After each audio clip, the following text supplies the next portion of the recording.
So quite a few members already joined. Rest will start continuing the session, so we can start. Okay. Right. Good evening to everybody. We welcome to this very important webinar, Enterprise Generative AI in Saudi Arabia. We are more than happy to have all of you in this particular 1 hour session. And we're going to be having some exciting information about AA, Gen AI in Saudi Arabia. And particularly, we're going to be sharing our experience. My name is Senthil Kumar. I'm a managing partner for AJMS, and I'm going to be your moderator.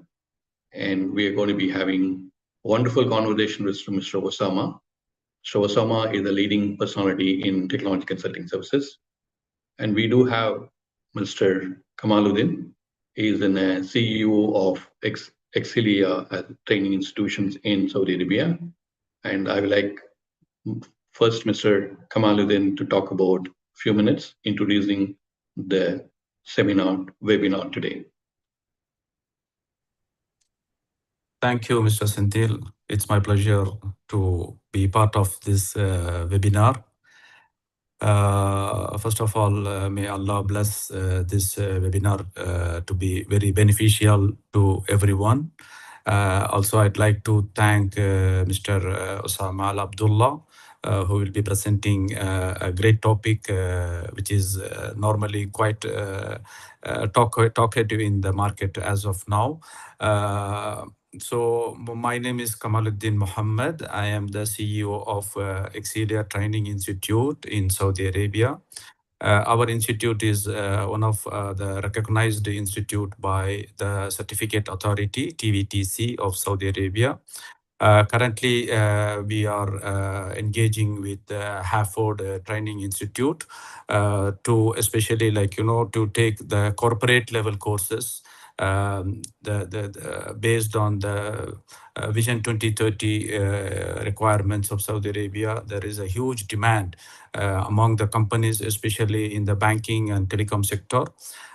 In this regard, we had signed a memorandum of understanding with the Harvard Institute. So just to kickstart our engagement, this is our first webinar. Just we would like to take a very important subject, which is enterprise generative AI in Saudi Arabia, which is very much required as part of the current digital transformation is happening across the industry.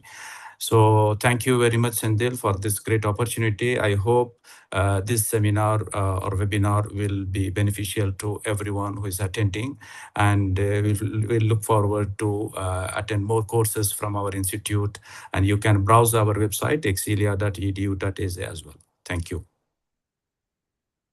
Thank you very much, Mr. Kamaluddin. Nice introduction. Dear participant, hope we are all audible to you very clear and sound. We're going to be having an engaging conversation with all of you today. We do not want to talk largely. We would like to have interactions over the period of time. Another 40 minutes time, we're going to be having interactions. Thereafter, we're going to be opening up the question answer session with you. However, you don't have to wait for keeping the question in your mind. Shoot your questions right in the chat so that we can go through the chat as we proceed with that particular thing after initial webinar presentations done. Why we are doing this? Because we are going to be having some very structured session. Many of the questions that you're asking might be answered on your own. If not, we will answer this. So at this particular point in time, let me invite to Mr. Osama. Mr. Osama is a leading technology strategist in the Middle East. He worked very extensively in the banking sector and telecommunications sector. He is graduate from United States of America, from the I think UCLA, as well as about it from he had an executive business sessions with the London School of Business, as well as about UCLA from America. And beyond that particular education, he had a tremendous experience working with banking sector in Kuwait and Middle East. He worked with the leading organizations like National Bank of Kuwait, Kuwait Finance House, and also Gulf Bank in the last. He is now a founding member of a company called Tech Asia, where he is a founder and he is very passionate about Gen AI. He has developed a lot of application on his own.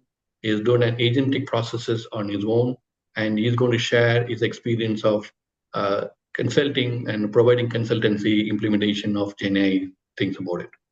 Without further ado, I'll hand it over the floor to Mr. Osama, and we will going to listen to him. Then as we go along, we'll have interactions with all of you around 40 minutes from now. Thank you. Mr. Thank you Osama. very much, Senthil. I really appreciate it. I am very happy and honored to be part of this webinar. I am Osama Al Abdullah, and I will be taking you through this hopefully interesting and beneficial journey. We will begin today by taking a look at what we're going to be doing today. Basically, we are going to be talking about enterprise AI adoption, responsible AI, building sustainable strategy, risk and compliance, data privacy, and then, of course, we're going to be taking your questions. All of these, I think, are very important questions that we're going to shed some light on today. So first, one of the major things that you will find questions on at any level in any enterprise is what is happening today with the adoption? Is adoption really the answer to the questions that enterprises are having? And how do we go about doing the adoption in a responsible way? That is very important. How do you deal with things, for example, beyond experimentation? How do you develop the high-value use cases? And more importantly, how do we adopt Arabic? Because Arabic is a very specialized language that requires very different treatment than English or any other language. Also, we're going to be taking a look at responsible AI and governance, and this is very important because with the door quite open and with the widespread capability that AI brings today, there is also a lot of things that we need to consider as far as integrity, ethics, and really using AI in a responsible way that safeguards the organization. Aside from that is also the privacy, security, and compliance. This is probably a very big thing because the data is the underlying fuel for artificial intelligence. And if your data is messed up, so is the results. And this is going to be at a very expensive price. Security expands beyond the traditional cybersecurity. Why? Because you're sitting behind a workstation today and you could be just giving all the trade secrets of your organization into the chatbot. And that is something that needs to be governed and it needs to be done in a very careful manner.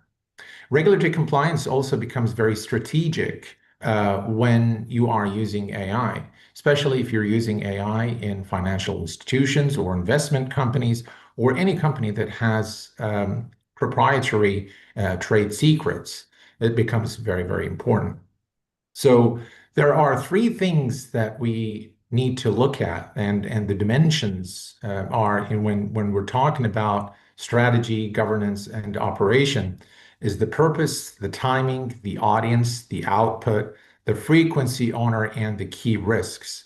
So these are the three dimensions that our webinar is going to be focused on today. I think that's quite an interesting perspective of the differentiation between AI strategy, governance, and operations. I really admire the differentiations available out there because people generally just get mingle up with the strategy, with the governance with an operations. I think thanks to Mr. Osama, he's made it very clear to us in terms of what those particular differentiations are. Thanks to Mr. Osama. Now, I'm going to be asking these questions to you to just lead the conversation further up.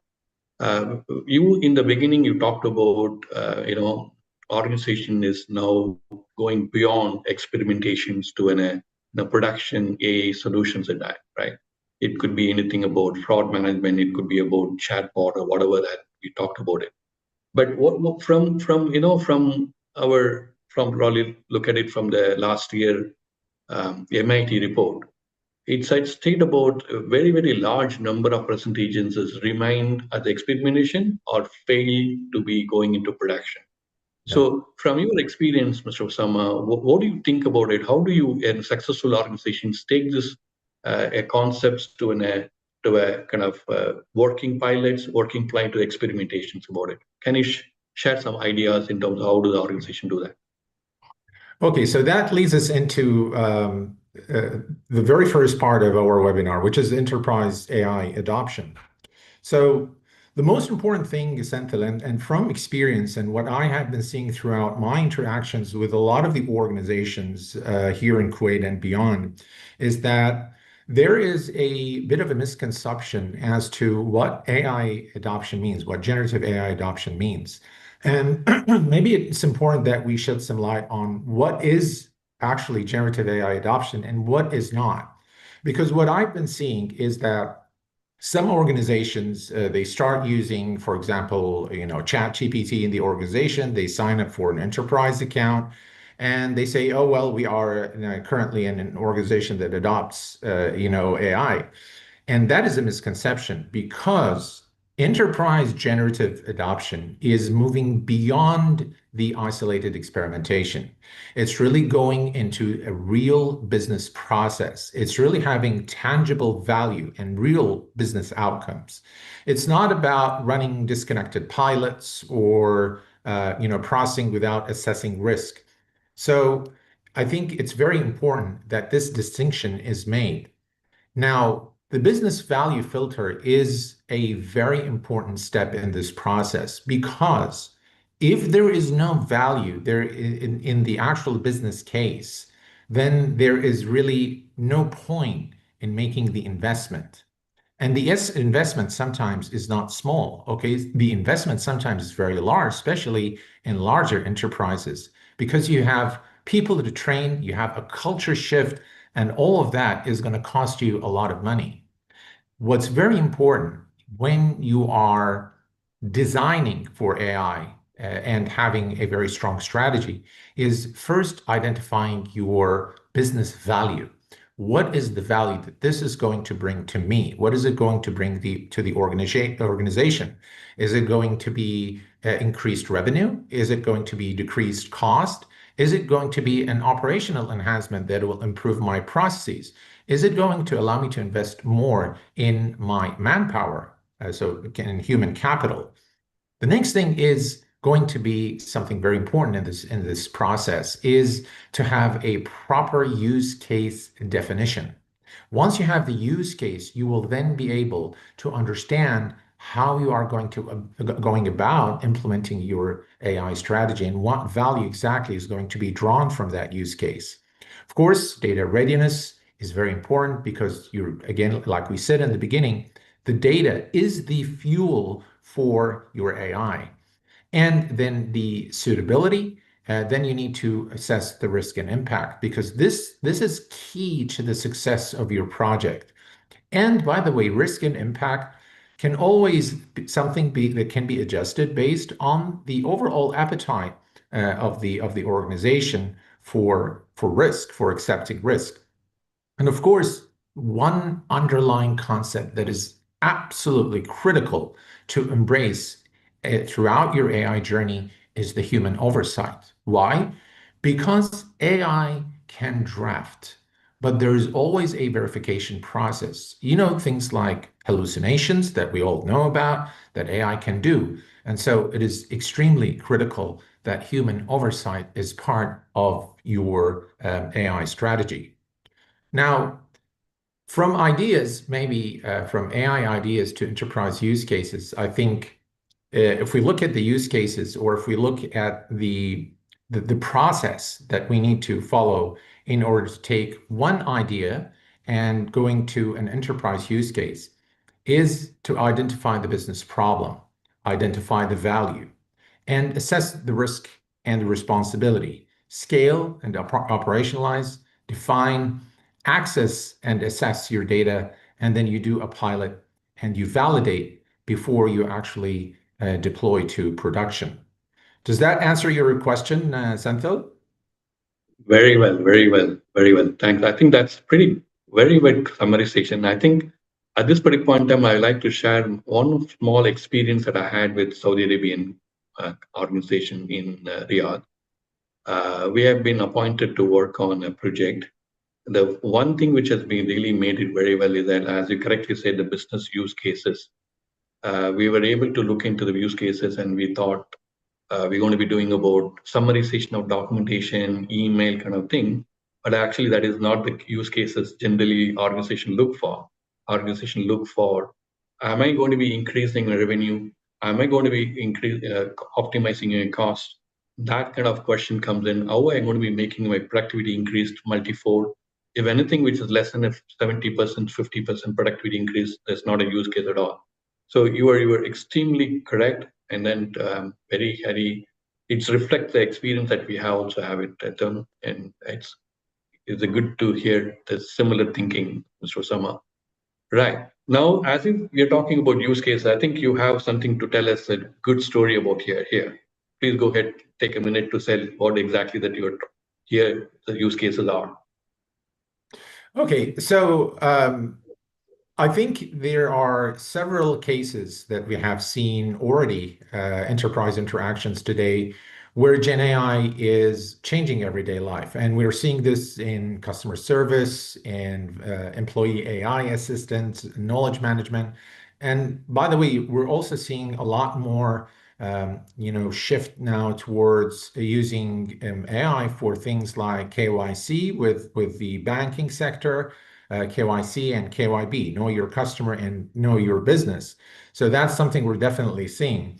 Now, there are a few mistakes that we should avoid when we are when we are trying to adopt the generative AI, enterprise generative AI.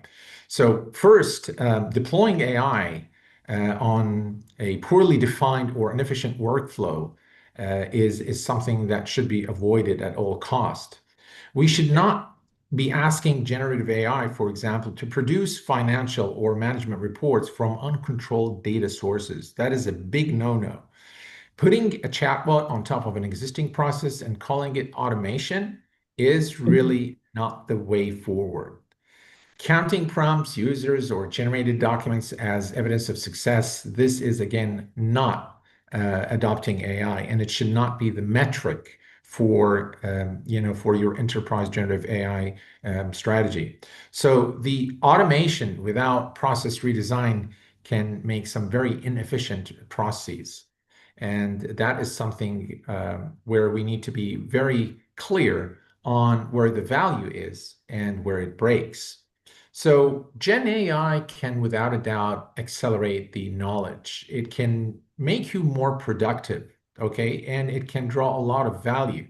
But the most important thing that you'll also see, for example, in coding and software development, is that the coding now has taken you from like 6 months to a few weeks, maybe with vibe coding. I'm sure we've heard about vibe coding, where you can interact with with various systems in very natural language to develop full-scale applications. AI has really become a web stack developer that knows relational databases, it knows APIs. And so this really opens the door for for real value, especially if you are a software development firm. Another thing is it can be now used as a decision support system. Why? Because it can process humongous amount of data in a matter of seconds, and then not only analyze the data, but actually infer and provide you with insights. So things like natural language queries against enterprise data can be achieved in a very short period of time. Now, what can break is that the AI can produce plausible but incorrect analysis, and that's where the human oversight becomes extremely important. And in order for you to make sure that you do this right, you need to have the responses governed and validate the outputs and always have and maintain source traceability. That's very important for the success um, of your AI journey. Also, if we look at Gen AI and with enterprises, for example, in the government and public sector, we're seeing more adoption now for AI-powered citizen employee experiences, where you can improve the service accessibility, speed, operation. In energy, for example, productivity and decision support is something that you can definitely draw a lot of value from. Financial services, AI is becoming really the new face of financial institutions when it comes to technology adoption. It's becoming really the talk of the town. If you walk into any bank today, they are talking about the adoption of AI for both knowledge and intensive workflows. In retail, tourism, hospitality, of course, there are many, many use cases, and definitely for providing more personalized services and growing the consumer economy. So with that, Senthil, how do you feel? How good do you think we've covered this first part about the adoption? I think it's pretty clear. It's very clear in terms of what strategy should be and what the value creations, value not creations is very good. But quite often, Mr. Osama, when it comes to that thing, you are a technologist anyway, strategist for the longer years. At least some of our audience may also have a technology background and also business background. Very, very less people like governance as a word and governance as a practice, right? When it comes to governance, nobody likes it saying, oh, do we have to bother about policy implementation, blah, blah, blah. Whereas in AI, not only governance, but we also responsible governance. The two things to be bothered about it. So what's your feel about it? Why do we are everybody talking about responsible AI? Because we have demonstrated there has to be in a business case, there has to be in a productivity. You have nicely given all that use cases. So in that particular business, I would imagine everybody just go and get into an AI implementation. But many times we talk about responsible AI and responsible governance. So I would like you to share some thought processes on terms of what exactly differentiate between governance and AI and the different, technology governance and AI governance. All right. Okay. So I think you hit it on the nail there, Senthil. I think governance is, at least from my experience as a person who's been involved in the establishment of cybersecurity or information security offices in some of the banks here in Kuwait. I Okay. think the problem with governance, the word governance, is that people or mainly employees see it as something that restricts their creativity. And to an extent, I think they are right in feeling that way. Sometimes, your cybersecurity officer is seen as the policeman in the organization, and that is something that does not sit very well with people, and that is understood. But I think it's very important that you understand that without these controls in place and having a proper governance, I think you are subjecting the organization to adverse risk, and something that really can cripple the organization both financially, but also can cause reputational damage. And of course, it will dilute the value that you can draw, from your overall AI strategy. So the governance framework says that you have to have a defined business and purpose. You have to assess your risk and your impact. You need to handle your data properly and protect against misuse. So again, things that you'd think that they are common sense, but in the practical sense, this actually requires very careful planning and implementation. So enterprise AI, what it actually must do is it must have a clear owner per use case. You cannot today run a use case to, for example, transform your data or build the intelligence software without your risk officer, without your data scientist. And each part of your use case must have a responsible owner, and it should have a sponsor. So at the very top, you need somebody to sponsor these use cases, and then you need to have multiple owners to own the different and various parts of this engagement. Of course, Right. human review. And I know I keep repeating this step, human review at key steps, because really the human verification, I think of it very in simple terms, the AI drafts and the human confirms. That's how I really look at it.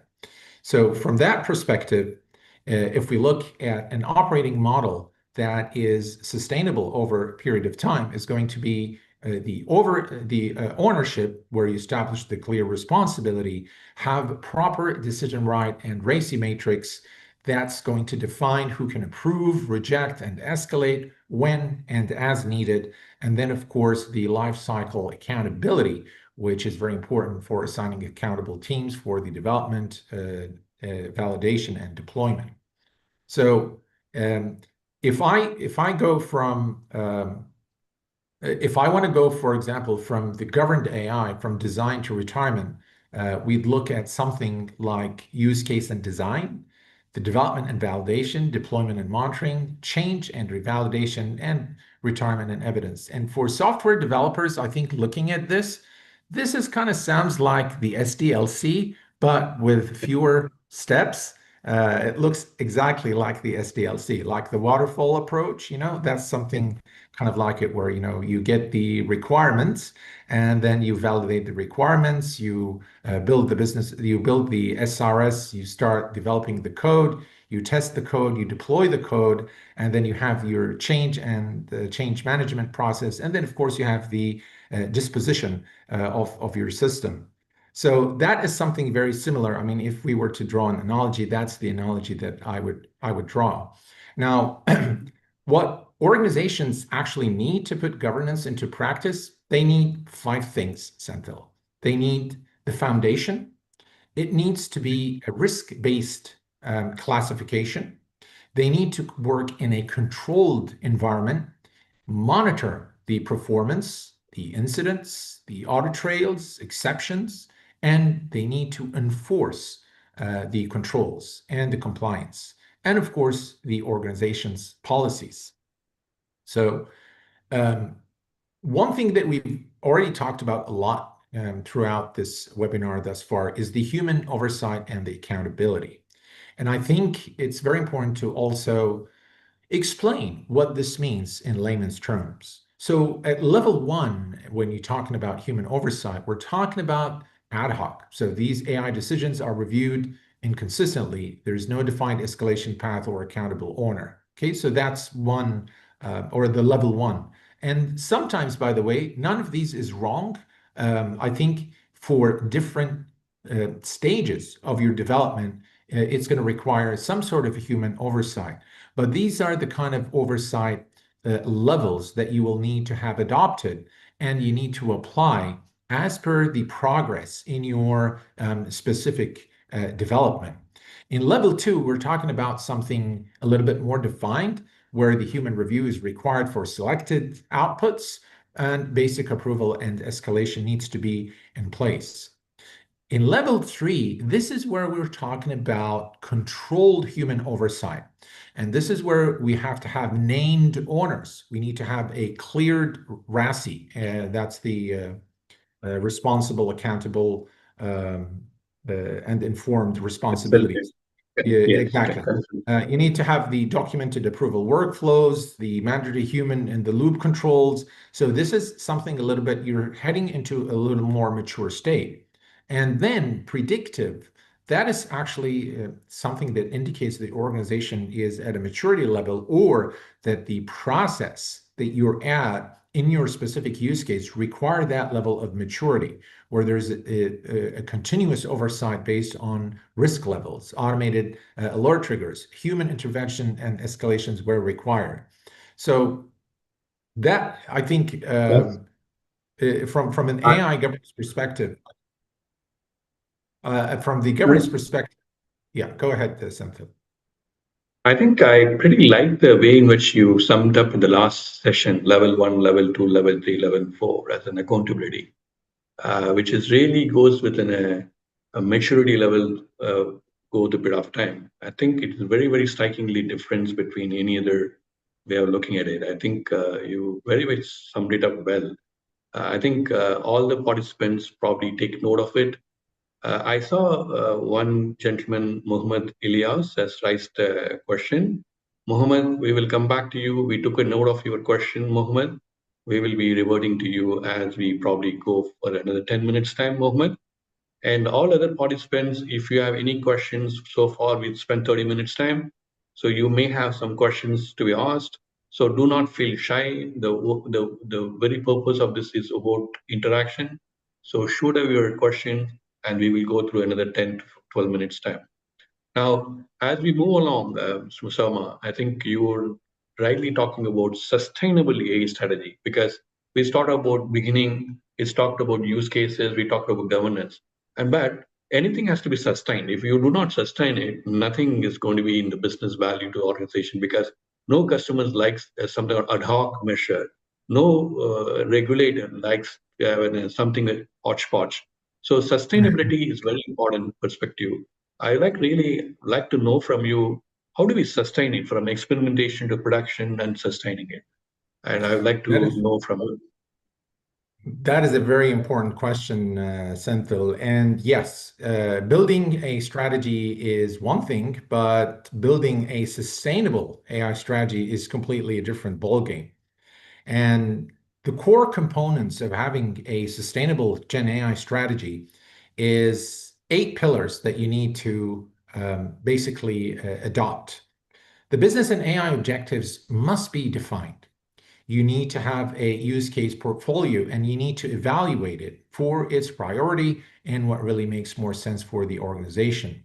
The operating model for your AI needs to be in place. The data and technology foundation, the talent and AI literacy, governance and responsible AI, risk, privacy, and security, and the measurement of and continuous improvement. Those are the core components of having a sustainable Gen AI strategy. And why successful Gen AI pilots struggle to become enterprise capabilities? And by the way, I'm going to digress a little bit from the slide that you're seeing, and I'm going to tell you Yeah. what I have been really seeing in the market.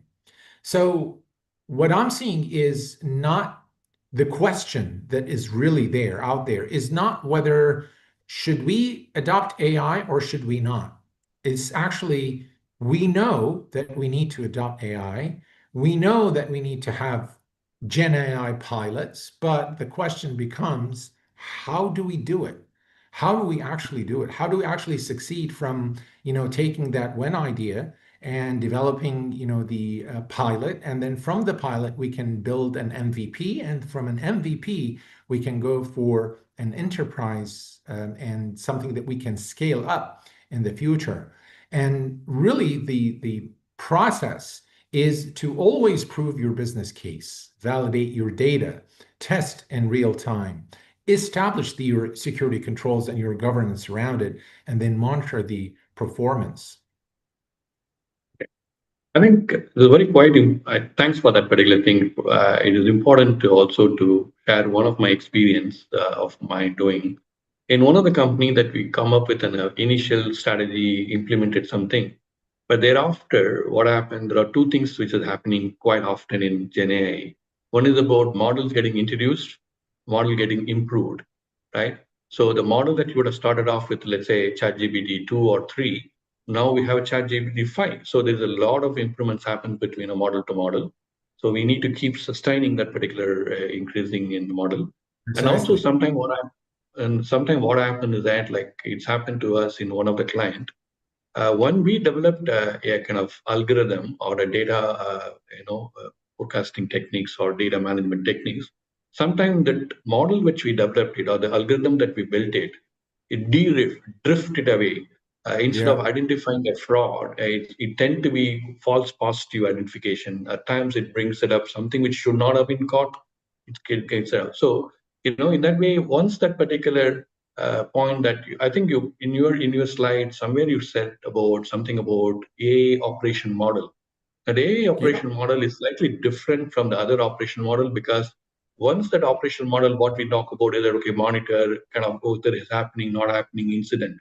But here, at many times, we need to recalibrate whether the intended purpose is delivered through that algorithm that we developed it earlier or model we choose earlier. So that's a very, very slightly, I would not say slightly, it's a very drastically different from other technological adoption, sustainability versus AI sustainability. And that's a point well made.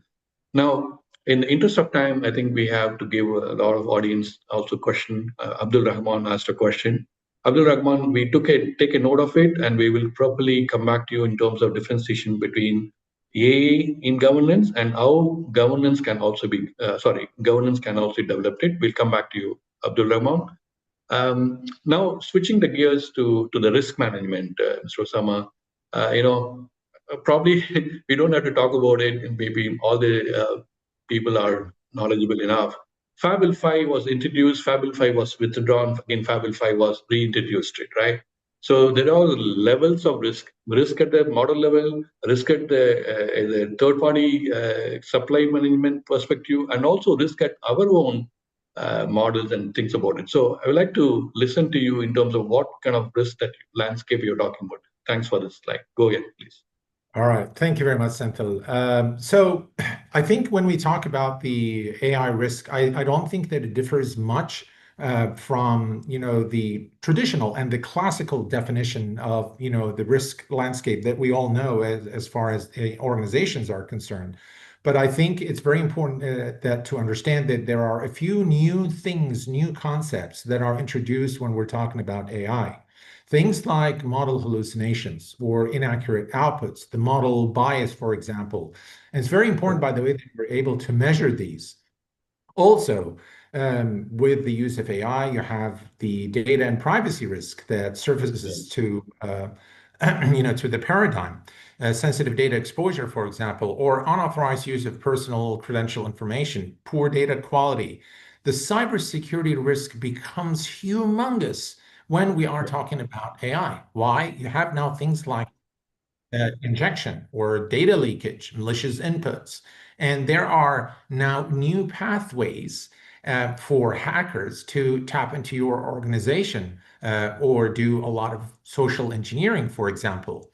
Legal and regulatory risk is another problem that is introduced or risk that is introduced into your organization for non-compliance, for example, data protection, intellectual property, and of course, the operational risk, which is unclear accountability, excessive reliance Hello. on AI, inadequate human oversight. Uh, All of these Paul, I don't risks want to connect.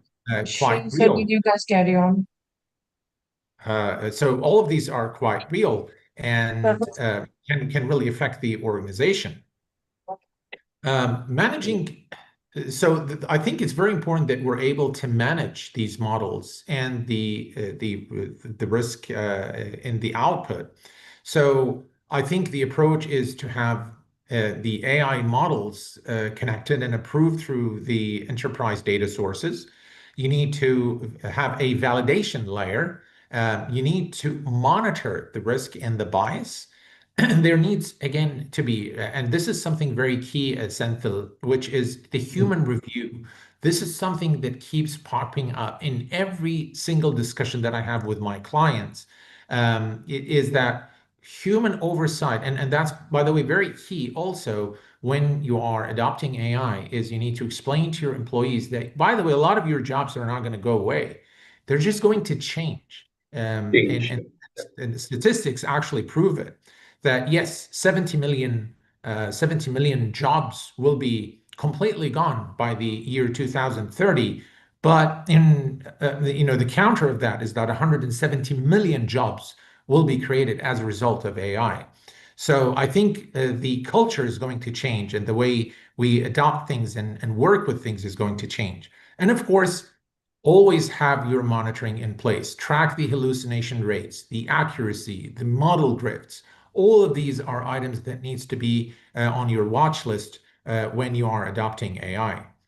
So if you look at this kind of a managing the managing model is what you see here on the screen is the AI model enterprise data, the output validation, risk and bias monitoring, continuous monitoring, human review, and accountability. This is key to the success of any AI project. Now, Okay. third-party and foundation model risk, you'll find that there are 5 pillars that makes the third-party and foundation model work. The vendor due diligence, you need to be very careful with that. The model risk assessment is something that you need to take at the forefront of your strategy. The supply chain risk, API integration risk, and the ongoing vendor monitoring. So just like if you're doing it in-house, if you want to go for a third party and have that third party develop the AI strategy for you or your use case, then you need to apply the same 5 pillars from the vendor perspective in order to ensure you have effective governance throughout the implementation. Okay. Thank you. I think it's pretty nice in terms of the conversation on a risk, the varied risk. I think we have just a few minutes before we give the floor to our audience to participate. If we can just talk about 1 or 2 minutes on a data privacy, because as you talked about earlier, data is this fuel, but at the same time, data is at times become an important things to be let go. So what exactly the data privacy ethics and security have to happen? Probably in a 2-3 minutes time, if we can sum it up, it'd be very good, Mr. Osama.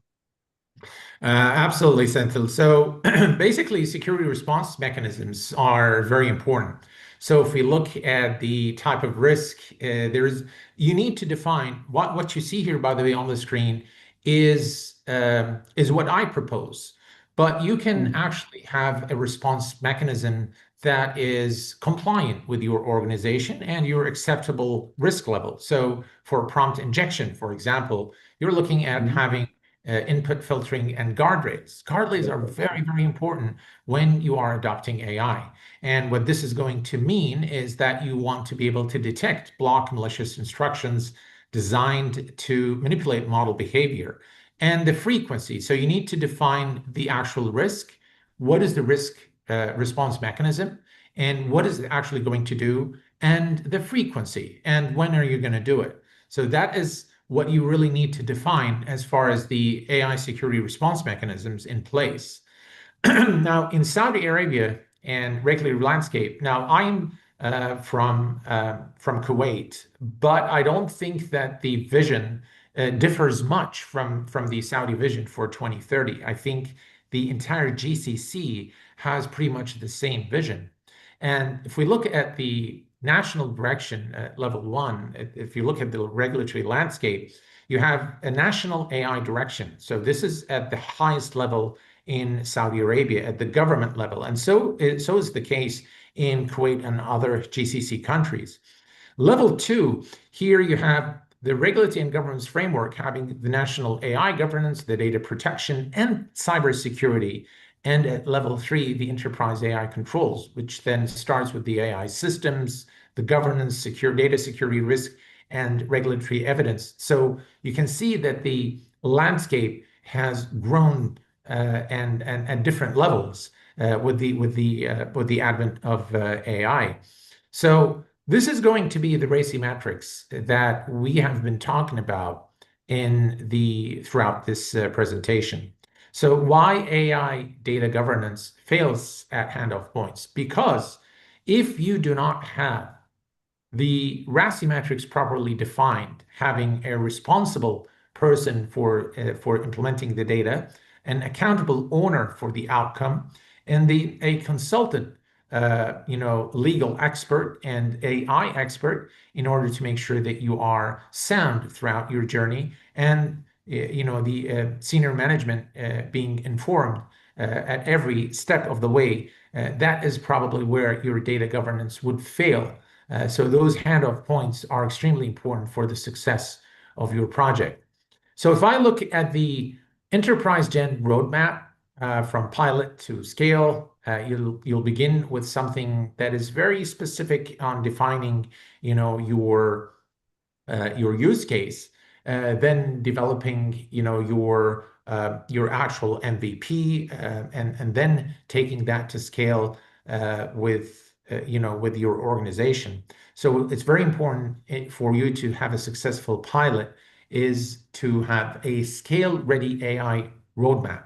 Prioritize, establish your governance, assess, manage your risk, build the foundation, scale, and monitor. That would be the way to go in order to have an effective AI strategy, adoption, pilot, and deployment to production, and being able to scale responsibly and in a governed manner.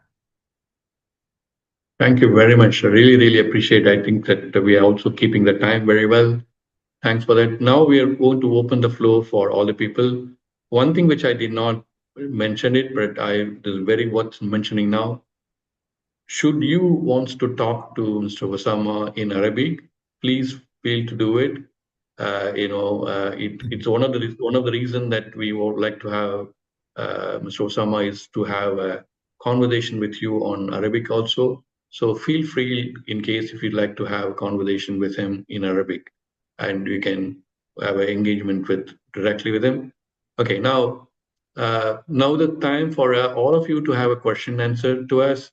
So probably if you want to have open up conversation, we can open up your mic. You can have a direct conversation with us, or we can go with the chat questions that you may want to do. Leave it here. Yeah. So feel free, gentlemen. We want to hear from you as a true consultants, myself and Mr. Osama. We have years of experience, and the more that we interact, more you interview us, more benefit for you, right? So right, okay. So let me take the first question. So Osama, I think the question from Mohammed Ilyas, if I pronounced his name correct. Apology in case if I incorrectly pronounced it. He asking about useful stuff for the people involved in developing AI solutions about it, and he's talking about saying that how does that AI is going to be useful for developing AI solutions. So, would you like to share some thought process? Yeah.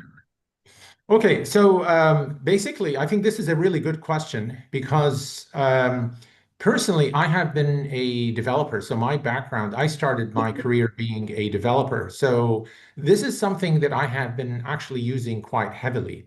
So in the last few months, I would say, I have been involved in building a risk assessment framework or an Okay. app for an investment company here in Kuwait.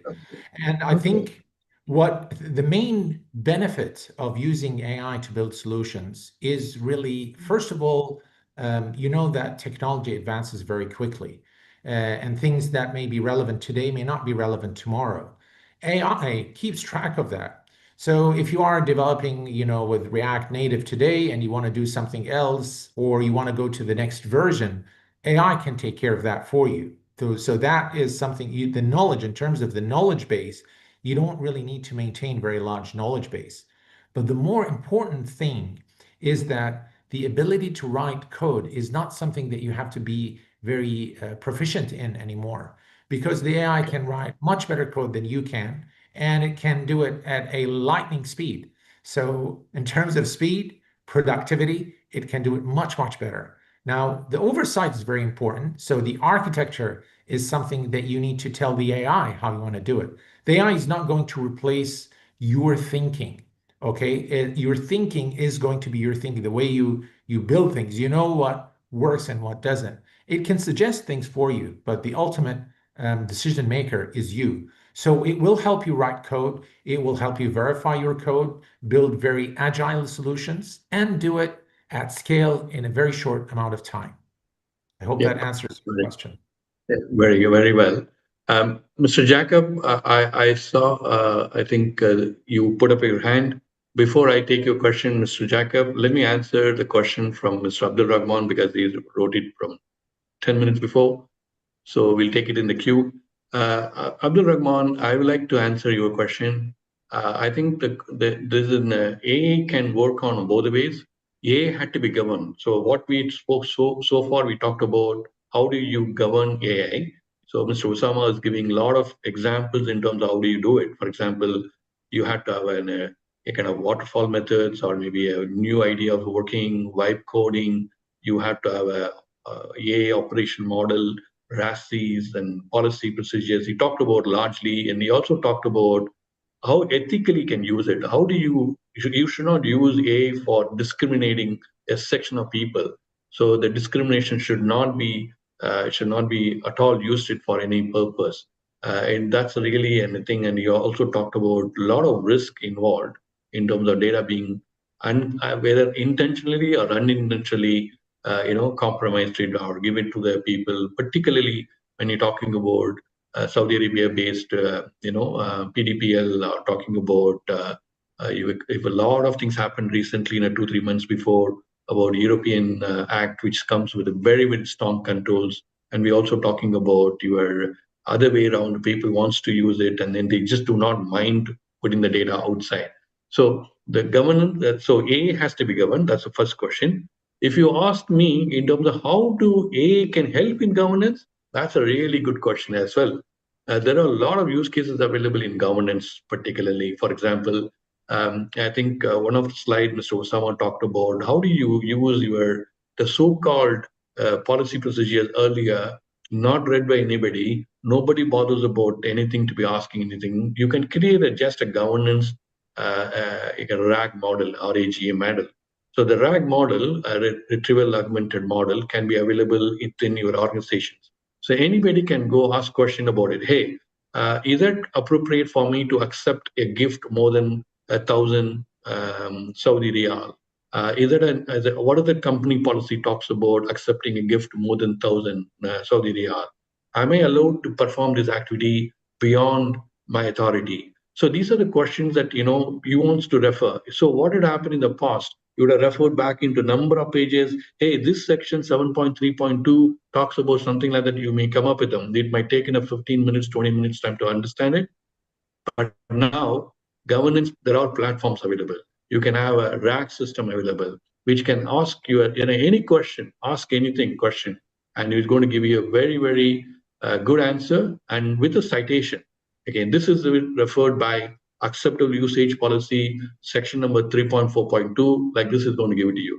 And a lot of things about it. You can use it governance for the legal contracts review, third-party contracts review, anything and everything is possible to use in a governance also as another question.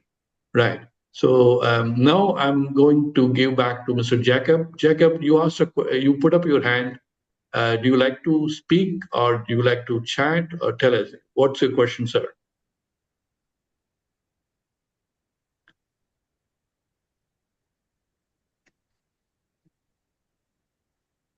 Right.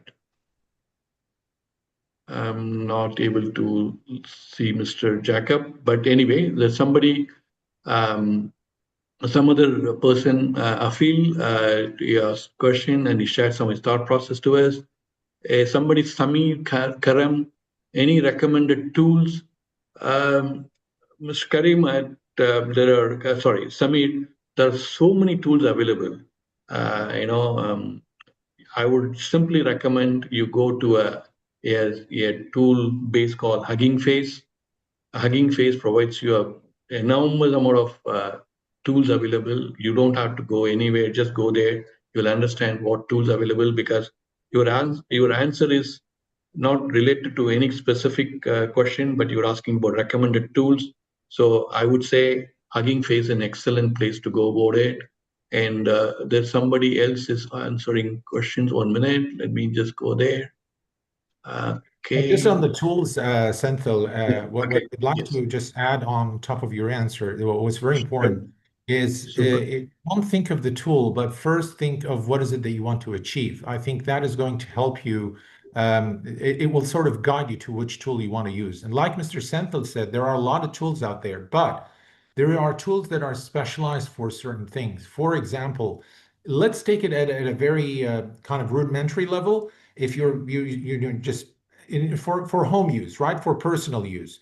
What a lot of the people come and ask me, hey, which AI is better? Is it Anthropic or a Claude, or is it a Chat GPT, or is it Gemini?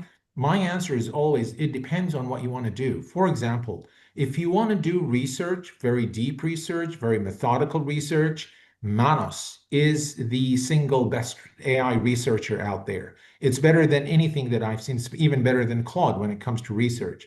If you want to build Oh, apps, I think it's a lot better to use something like Claude, okay, from Anthropic.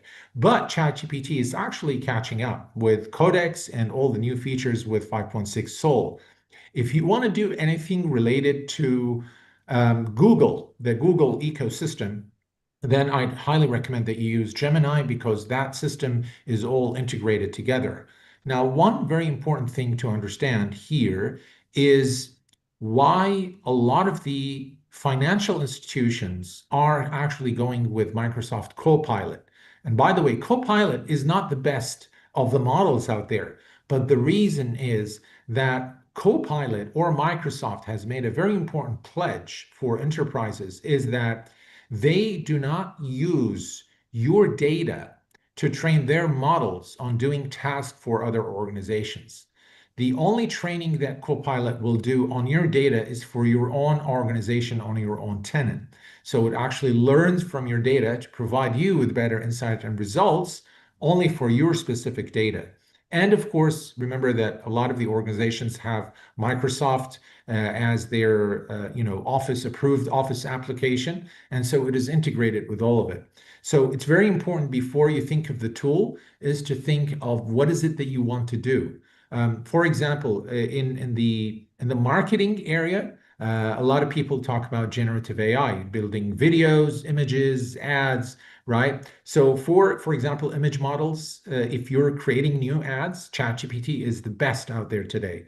If you want to build realistic videos that match Hollywood quality, Cdance 2.5 is the best video model out there. So define your use case first, then think about the tools. That would be my recommendation. lovely. I think that you said it. Lots of wisdoms comes out of your experience. Thanks, Mr. Osama. Okay, in the interest of time, the question: how successful a firm integrates Gen AI into their existing CRM and marketing systems to improve lead conversion and customer engagement? Wow, that's a really good question. It's a very good We do not have yeah, really, really good question. I think, gentlemen, uh, I would like to say simply because of the time, we will certainly get back to you on this on a pretty good. I would just want you to understand it saying that agentic process is like in your automation orchestration, right? So you have to break your activities into a task to an agent. So that agentic process will take care of it. So it could be CRM process, it could be any other things about it, so it can happen at particular level. But to specific to CRM, we will take your note and we'll come back to you separately to you gentlemen. And then probably we can take a next question.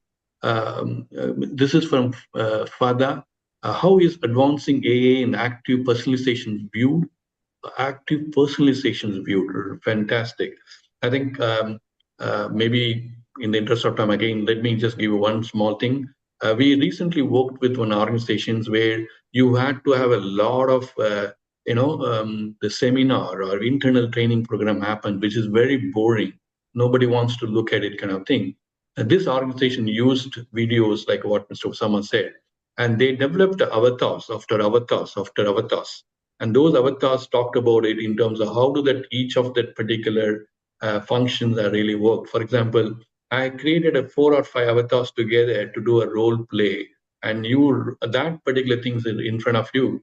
So it is something that's very very personalized taste for that particular company, and we used videos to generate a different visualization of an incident or situation or a business decision points, and that made people to really, hey, this is something very much personalized for me.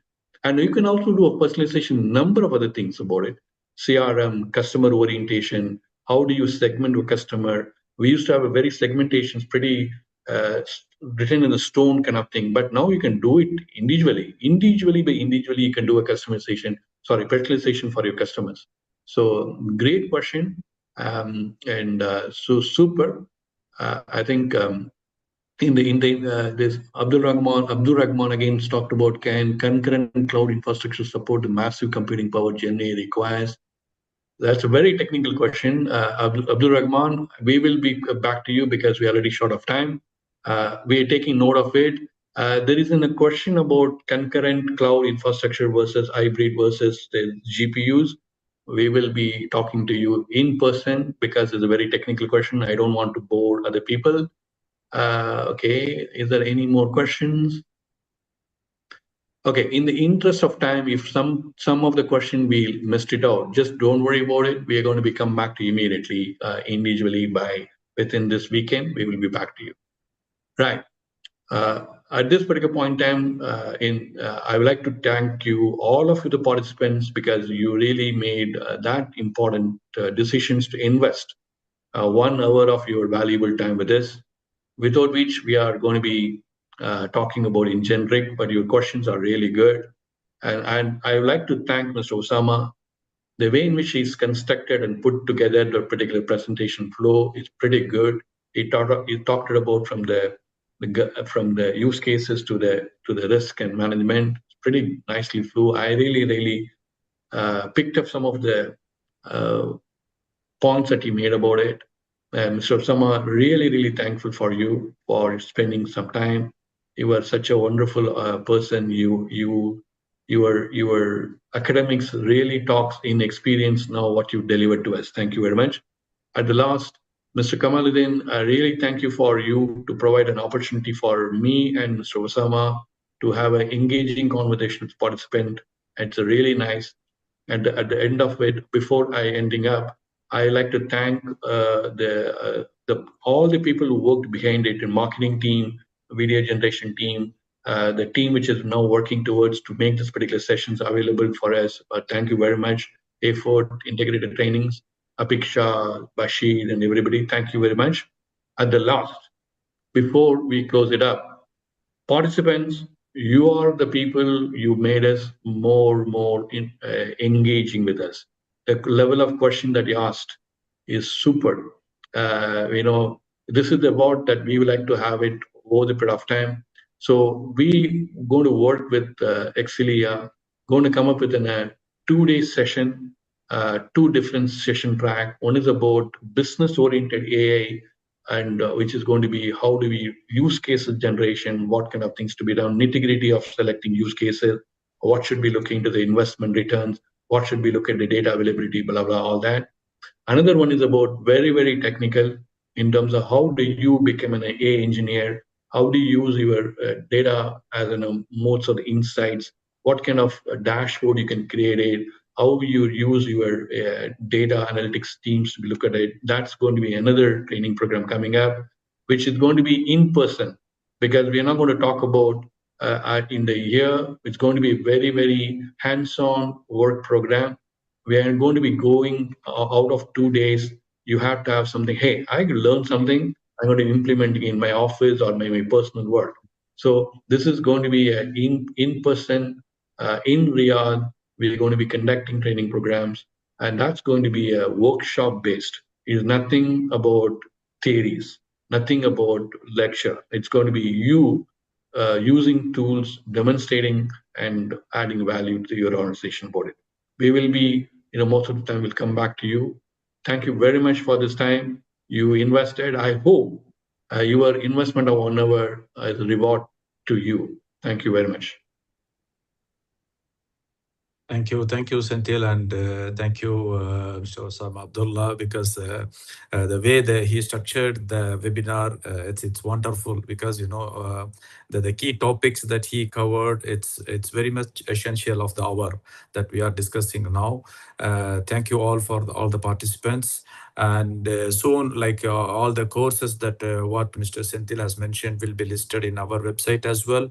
And also, it's our pleasure that if you have any questions or anything related to AI that you want to discuss within your company to upskill your employees, please feel free to contact us. And so we'll be having more such webinars and workshops, as Mr. Senthil said.